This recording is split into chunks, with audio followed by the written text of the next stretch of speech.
Hello les Zémouriennes et les Zémouriens.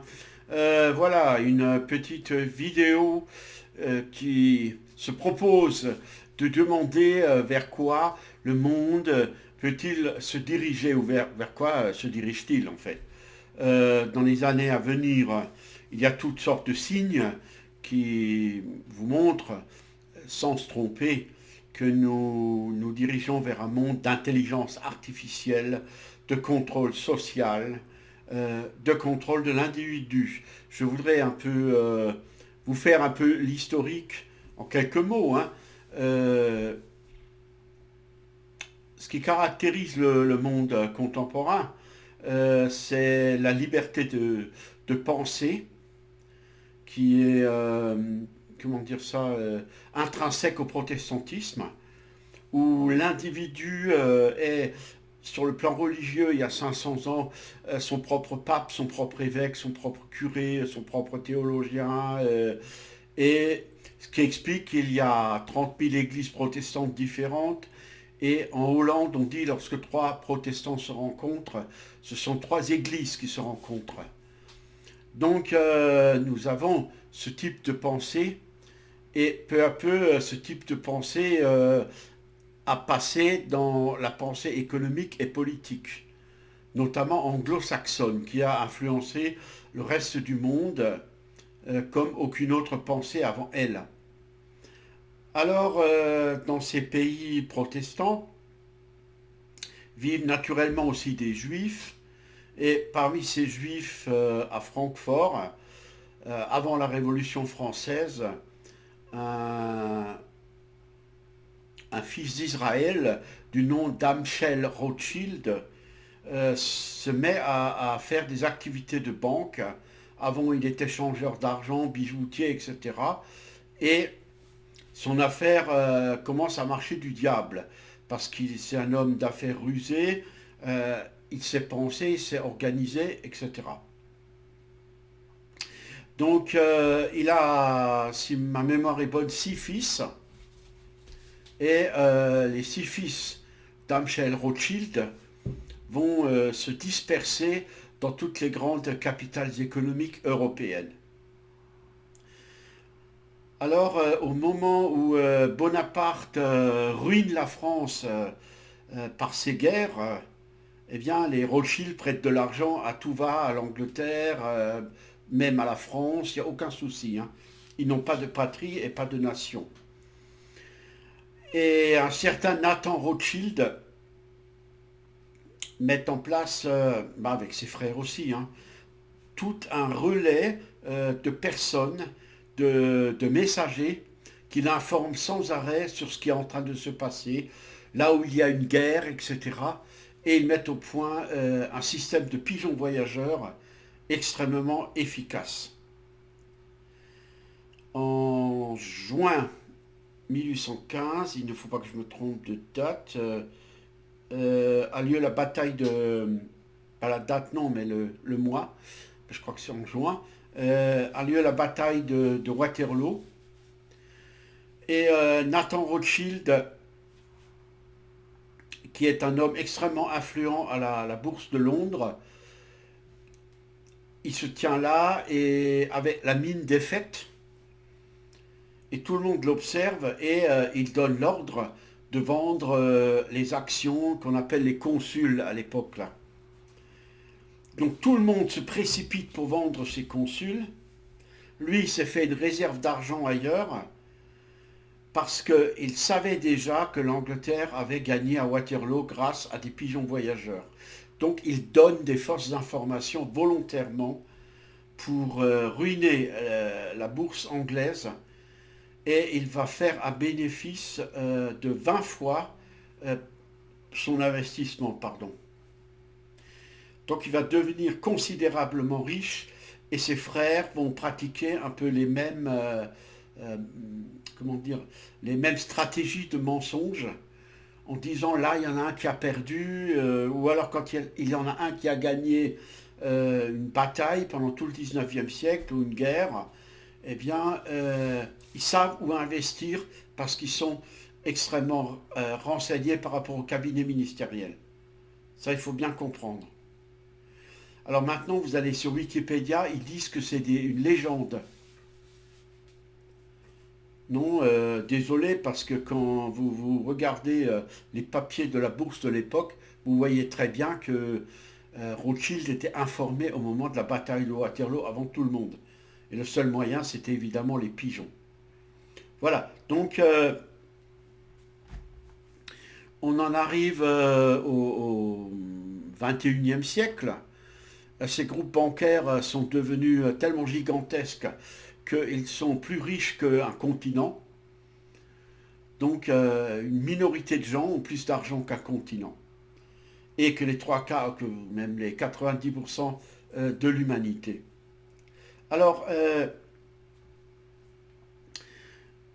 une université autrichienne a mis plusieurs années, a fait une enquête. Vous voyez tous les supermarchés que vous avez en France, par exemple, hein. Vous avez Auchan, vous avez Leclerc, etc. Où va tout cet argent? Il va dans des banques françaises, à qui appartiennent en réalité ces banques françaises, à des actionnaires qui ne sont pas forcément en France. En fait, tout l'argent, c'est tout le temps le même système. Les banques contrôlent les médias. Par exemple, le Crédit Mutuel a racheté tous les journaux de province. Et grâce à ça, ben, ils ont une maîtrise de l'information. Le plus grand groupe qui existe au monde de hedge fund, euh, c'est BlackRock, qui est aux États-Unis, qui gère des milliers de dollars. Et avec tout cet argent, ben, ils ont racheté Reuters, l'agence de presse. Donc c'est comme au temps des Rothschild, ils contrôlent l'information. Alors, lorsque l'on vous dit complotiste, complotiste, moi j'ai envie de dire, ça fait longtemps que je le dis sur Internet, euh, le complotisme, c'est quelque chose qui existe depuis que les sociétés humaines sont là, depuis des centaines de milliers d'années. Dans la plus lointaine préhistoire, il y avait sûrement des groupes de 200-300 individus. Dans ces groupes, il y avait des complots pour assassiner le chef, et ainsi de suite. Ou des complots de femmes entre elles qui accusaient l'autre d'être sorcière et qui étaient bannies du groupe. Ou, voilà, tout ça, ça a toujours existé. Donc parler de complotisme, c'est débile, comme si c'était quelque chose de nouveau. Ce qui est nouveau, c'est que les êtres humains comme vous et moi, de la classe moyenne, ont maintenant suffisamment de culture pour comprendre que le complot est quelque chose de courant. Et avant, ça fonctionnait parce que tout simplement, les complotistes étaient les seuls à savoir qu'ils complotaient. Maintenant, ça devient plus difficile pour eux. Nous vivons dans une société qui est plus transparente. Alors, Klaus Schwab, donc notre grand matador du mondialisme, du grand reset, Great Reset, Big Reset, toujours en train de planifier quelque chose pour que les élites puissent continuer à comploter. Euh, Parce que si vous le voyez chez lui à la maison, vous parlez de complot, il va dire évidemment qu'on complote. Mais comme nous maintenant laisse toute la presse, il faut faire passer les complotistes pour des idiots. Alors, un journal suisse a suivi Klaus Schwab et partout où il va, eh bien, dans le monde, dans les grandes banques, qu'il aille au Kremlin, à Pékin ou je ne sais où, toutes les portes s'ouvrent comme par magie parce qu'il gère le Forum économique mondial de Davos. Alors, ces gens-là sont dans la pensée du surhomme. Ils n'arrêtent pas de le dire, hein, que nous allons vers l'homme immortel, le surhomme, et ainsi de suite. Alors, ils sont tous littéralement possédés par le démon de la technologie. Ils veulent arriver à l'éternité grâce à la génétique, à la technologie, etc. Et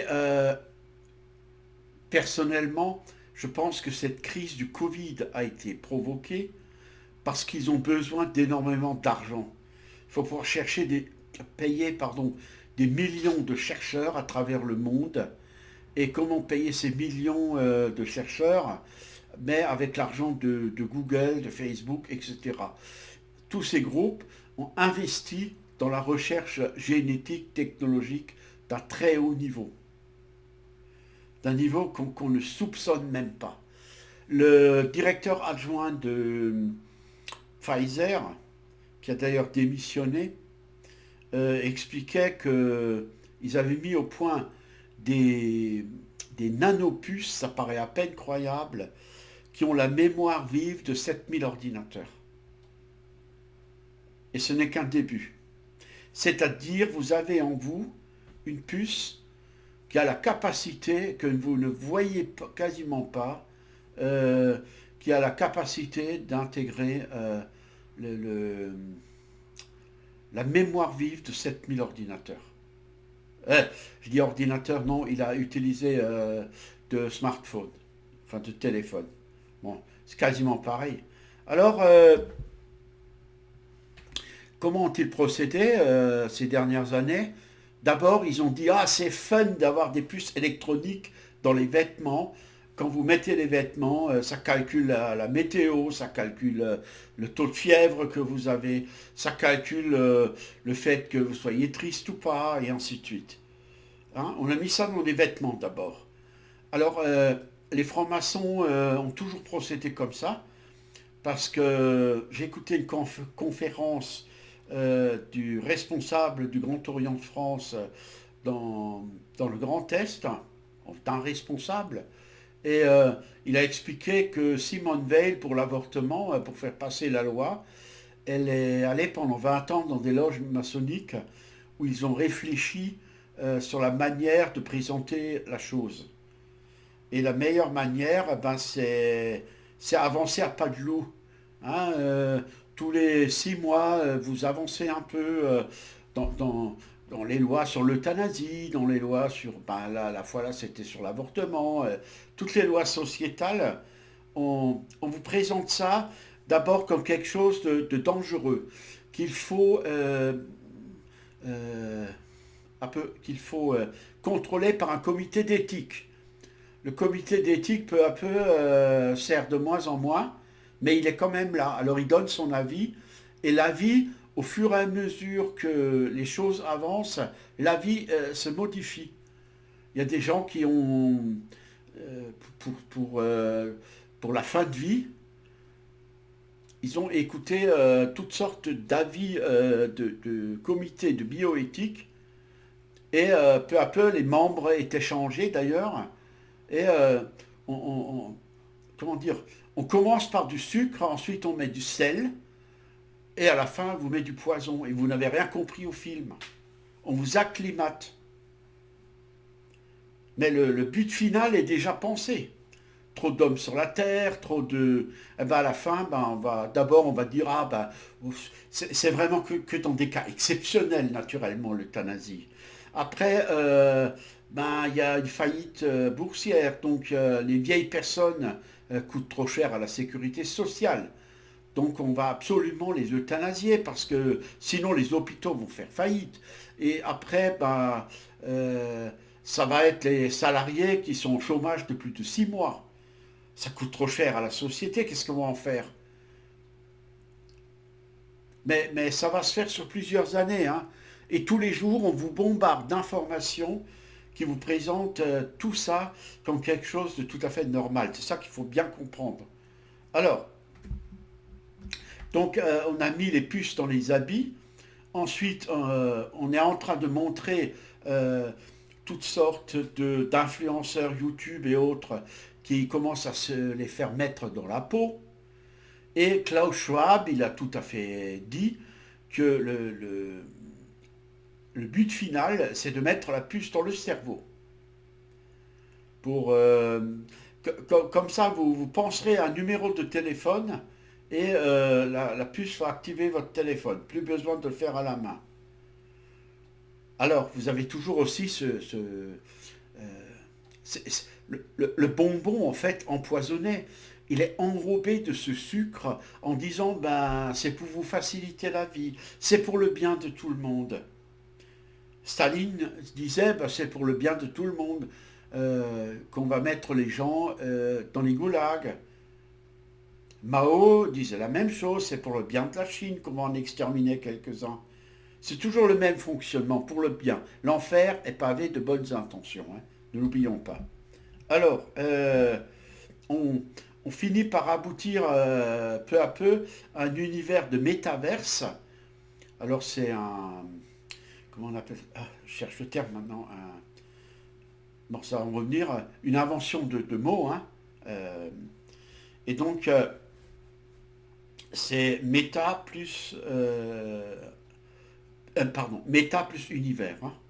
Mét- euh, euh, c'est de l'anglais. Hein. Meta universe, hein, c'est ça. Hein.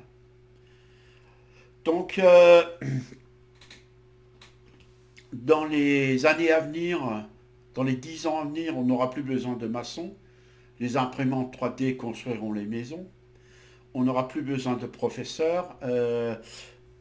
L'ex-directeur adjoint de Google, j'avais noté son nom, c'est Eric, voilà.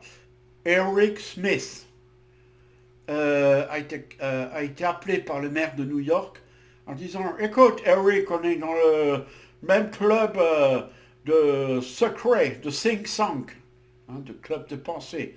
Euh, Est-ce que tu voudrais pas venir travailler pour la ville de New York pour mettre en place l'intelligence artificielle? Comme ça, on pourra supprimer tous les professeurs. Donc, ils sont en train de mettre en place des cours par Internet, donc au profit des grands groupes comme Google et autres, hein, YouTube, etc. Enfin, tous ceux qui ont un investissement dans ce type de cours, et on va supprimer les profs. Que va-t-on faire des êtres vivants, sur pied, de chair et de sang? Gros problème, hein, pareil pour les maçons, pareil pour un nombre incalculable pour les caissières de supermarchés, et je ne sais pas quoi. Alors, dans les médias, grâce au groupe BlackRock qui a acheté Reuters, on a le même discours sur les mêmes prompteurs qui sont lus par les journalistes partout dans le monde. Très facile à faire. Pareil, des universités se sont dit, bah, tiens, dans une journée, la télévision vietnamienne, chinoise, russe, américaine, quelles sont les différences euh, par rapport à ce qui est dit ou pas? Bah, grosso modo, c'est la même chose. Et on voit que les informations viennent du groupe Reuters essentiellement. Alors, donc derrière tout ça, on a une concentration de puissance et d'argent absolue comme jamais. Et qui se permet tout, hein, qui se permet de tricher aux élections, de fabriquer peut-être des machines électorales frauduleuses. Et le discours est toujours le même. Ben, il y a eu un peu de fraude, mais c'est une exception. On est quand même pour la démocratie, etc. Ils sont pour leurs intérêts, oui, pour la démocratie de leurs intérêts. Ça, ils le sont. Mais pas pour nous, hein. Alors, durant les 500 dernières années, le pouvoir de l'argent s'est érigé en empereur du monde. Et ces entreprises aussi ont la capacité de distraire les gens comme jamais. On distrait avec le Covid, etc. Pendant ce temps-là, on fait autre chose derrière. Et il y a toujours un profit de toute manière. Hein. Alors, regardez, depuis 40 ans, Google a pris en charge toutes les données de BlackRock. Vous voyez que les deux boîtes travaillent ensemble. BlackRock, donc, c'est le fonds d'investissement le plus grand au monde. Hein. Alors, ben, il y a une inflation qui commence. Ces gens-là vont dire que c'est passager, que c'est pas grave. Ils ne font que mentir. En plein milieu de la crise de 2008, Christine Lagarde, elle a dit, oh, le pire de la crise est derrière nous. En tant qu'économiste, elle savait très bien que c'était du mensonge. Hein. Alors, De 2008 à nos jours, l'inflation a été jugulée parce que de l'argent a été fabriqué à tout va et injecté dans le système, dans l'industrie financière, mais pour payer le chômage à court terme, les faillites d'entreprises et ainsi de suite. Et en mars 2020, les grands groupes, je l'ai dit, ont gagné des milliards de dollars. C'est absolument phénoménal, les grands groupes Internet, les GAFA comme on les appelle. Et c'est eux qui sont absolument les grands victorieux de la crise. Alors, il y a 15 ans, avant 2008, la Réserve fédérale avait 800 milliards de dollars. Aujourd'hui, c'est des milliers de milliards de dollars. C'est presque incontable, tellement c'est gigantesque. Et cet argent-là ne va pas tenir éternellement. On sait qu'en moyenne, sur plus de 700 monnaies papier, les monnaies papier tiennent 27 ans en moyenne.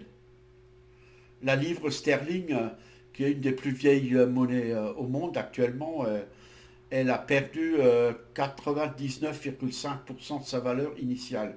Le dollar, c'est pareil. C'est un peu moins le dollar, parce que c'est une monnaie un peu plus récente.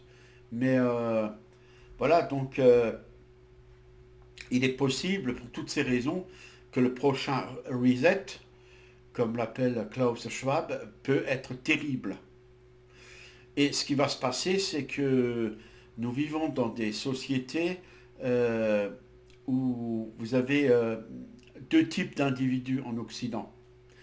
Vous avez les sociétés qui sont arrivées d'Afrique, Afrique du Nord, Afrique noire, qui sont des sociétés ethniques où le devoir est de s'entraider, de se marier entre soi et ainsi de suite. Et donc ces sociétés-là, dans un pays en effondrement, sont plus fortes que les sociétés occidentales qui, elles, c'est lié donc à l'esprit du protestantisme et à tout ce qui a suivi le siècle des Lumières. Tout ça, ça vient de là, hein, de Luther, de la Renaissance. Ce sont des sociétés individualistes où le seul collectif est basé donc sur le travail et sur l'armée. C'est-à-dire quand il y a une guerre, ben, on se bat collectivement. Mais autrement, non. Alors imaginez-vous s'il y a une guerre civile, s'il y a des groupes armés, si certains militaires rejoignent le président de la République, d'autres militaires un autre candidat ou un autre leader, euh, ça pourrait être complètement désastreux parce que vous vous trouvez isolé. Même dans les familles, les gens souvent ne s'entraident plus. Ce qui n'est pas le cas de ces familles qui vivent dans les cités, où les gens s'entraident les uns les autres, ils se surveillent, ils se serrent aussi les coudes, hein. Alors, euh, on va vers une société donc de surveillance avec le crédit social, avec surveillance de masse, et le, le- le problème pour les dirigeants, ben, c'est de mettre le système en place, et c'est pas si évident que ça, hein. Voilà, ce que j'ai noté, c'est il y a aussi de grandes banques d'argent virtuel, style Bitcoin ou monnaie Internet, qui sont en train de se mettre en place et qui risquent fort de remplacer la monnaie nationale après la grande crise qui est en train de se préparer. Alors, l'inflation, j'ai noté pour terminer, est indifférente aux grands groupes numériques, euh, entre 5 et 50% pour des groupes un peu plus petits, mais les plus gros ont gagné pendant la crise 50% de plus que d'habitude et c'est exponentiel. Alors, c'est l'industrie la plus florissante de notre époque et qui investit partout où c'était avant l'État. on a dit qu'au moment de la chute de l'Empire romain, comme il n'y avait plus d'administration, c'est l'Église catholique qui a administré l'Europe pendant des siècles, en construisant des monastères, en recopiant les textes anciens, en organisant les, comment dire, les registres de paroisses, et ainsi de suite. En creusant des étangs, en faisant défricher les forêts, tout ça, et bien c'est un peu le même phénomène qui est en train de se passer au niveau des GAFA. C'est-à-dire que les États sont en train de s'effondrer, et ce sont ces gens-là qui prennent le relais, qui deviennent juristes, qui deviennent médecins, parce que c'est eux qui payent la médecine. Bientôt Google va ouvrir des hôpitaux, ça c'est évident. Ce sont des entreprises qui fabriquent de l'argent et comment dire, qui sont juridiques. C'est eux qui décident si des gens peuvent être sur Internet ou pas. Et si vous n'êtes pas sur Internet, c'est le bannissement, c'est la mort sociale assurée. Admettons, on vous prive de votre compte Internet. Et ben, le problème qui se pose, ben, vous ne pouvez plus faire vos déclarations en ligne et ainsi de suite. Vous pouvez à la limite aller dans, comment dire, dans une sorte de cybercafé, un cybercafé. Mais le problème qui se pose, c'est que si vous ne voulez pas vous faire vacciner, ben, vous n'avez pas de passe vaccinal. Donc vous êtes, mais alors complètement au banc de la société. Et ça, c'est en train de, vous voyez bien que ça se produit sous nos yeux, ça. Voilà un peu vers quoi on va avancer. Je résume. Euh, Maxi, comment dire, je pense qu'il va y avoir une inflation de masse. Ça va leur permettre de surveiller toute personne. Après, il va peut-être encore une fois y avoir un virus quelconque qui va entrer dans la société. Donc cette fois-ci, les gens qui ne sont pas vaccinés du tout vont être sortis de leur maison et frappés et vaccinés de force, mis dans des camps, c'est des termes qu'on entend. Et donc il faut pouvoir contrôler toute cette masse de personnes parce que les gens sont intelligents mais ils ne sont pas riches. Et les gens intelligents et pauvres, eh bien, ils peuvent facilement se rebeller. Tout le monde a accès sur YouTube à toutes sortes d'informations pour l'instant. Et voilà où est le problème là-dedans. Merci de m'avoir écouté aussi longtemps et je vous souhaite ben, une bonne soirée. Je ne suis pas défaitiste, je vois ce qui est en train de se passer, mais je pense que les gens peuvent très rapidement aussi changer le cours des choses, et encore heureux. Mais pour pouvoir changer le cours des choses, il faut savoir ce qui est en train de se passer, c'est évident. Et ce n'est ni négatif ni positif, c'est juste éveiller son esprit critique, son intelligence et chercher à contrer ce qu'ils sont en train de nous imposer. Merci beaucoup, à plus.